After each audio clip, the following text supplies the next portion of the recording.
85% pengguna AI di Indonesia mengaku mereka takut tertinggal kalau nggak cepat beradaptasi.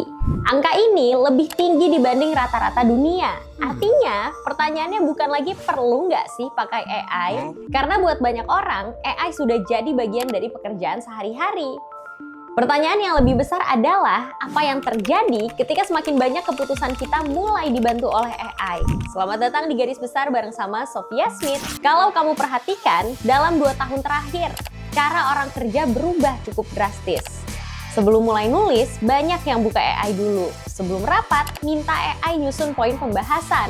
Sebelum presentasi, minta AI bantu bikin draft. Ini bukan berarti orang jadi malas, tapi ada satu pergeseran yang diam-diam terjadi. Dulu, AI membantu kita mencari informasi. Sekarang, AI ikut membantu proses berpikir.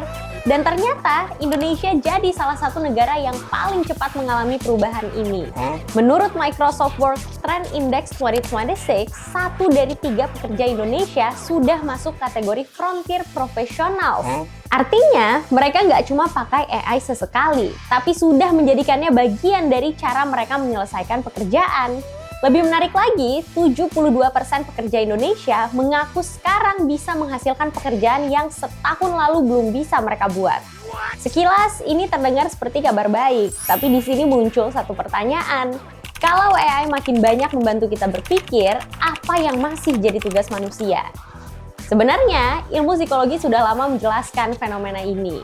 Ada istilah cognitive offloading, yaitu kecenderungan manusia memindahkan sebagian beban berpikir ke alat bantu.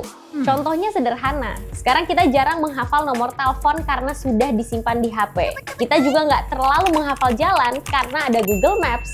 Dan hari ini, AI mulai membantu hal yang lebih kompleks, menyusun ide, merangkum informasi, sampai membuat draft awal. Pertanyaannya, apa itu berarti otak kita jadi lebih malas? Belum tentu. Justru, data Microsoft menunjukkan sesuatu yang menarik. 62% pekerja Indonesia menilai berpikir kritis adalah skill paling penting di era AI. Dan 60% mengatakan kemampuan mengecek kualitas hasil AI juga semakin penting. Kenapa? Karena AI bisa memberikan jawaban, tapi AI nggak bisa memastikan. Apakah jawaban itu sesuai dengan kondisi nyata? Apakah datanya masih relevan?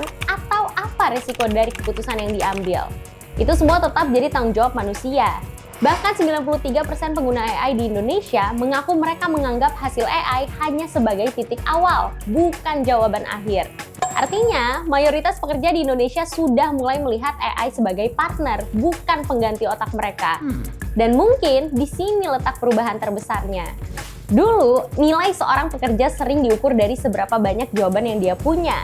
Sekarang, jawaban bisa didapat dalam hitungan detik. Yang jadi pembeda adalah siapa yang bisa memilih jawaban terbaik, siapa yang berani mempertanyakan hasil AI, dan siapa yang tahu kapan harus percaya atau justru meragukannya. Garis besarnya gini, setiap teknologi baru selalu mengubah cara manusia bekerja, tapi AI mungkin jadi teknologi pertama yang juga mengubah cara kita berpikir.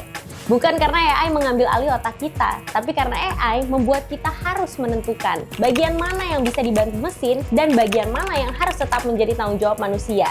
Karena di masa depan, yang paling bernilai mungkin bukan orang yang paling cepat mendapatkan jawaban, melainkan orang yang paling tahu jawaban mana yang layak dipercaya. Jadi menurut kawan inilah, apa AI selama ini membuat kamu jadi lebih kritis atau malah terlalu cepat puas dengan satu jawaban?